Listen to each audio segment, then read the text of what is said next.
Let's make home style avocado toast.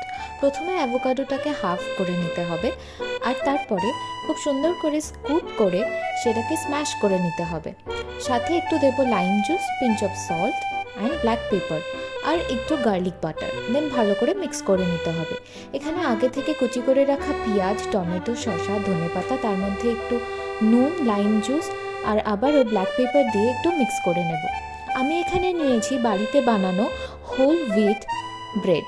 তার উপরে avocado স্ম্যাশটাকে ভালো করে স্প্রেড করে নেব। এর ওপরে ওই যে স্যালাড মিক্সটা বানিয়ে রেখেছিলাম সেটাকে ভালো করে দিয়ে দেব।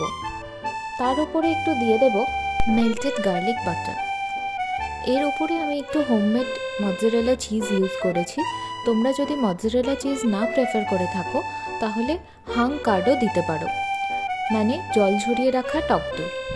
এর উপরেও আবারও মেল্টেড গার্লিক বাটার একটু ছড়িয়ে দেব, আর তারপরেই স্প্রিঙ্কল করে দিচ্ছি একটু রোস্টেড অরিগানো।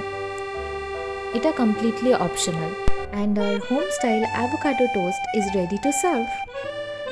তোমরাও এইভাবে বাড়িতে বানিও আর জানিও কেমন লাগলো খেতে। আর যদি ভালো লেগে থাকে, can I have a like please? Thank you.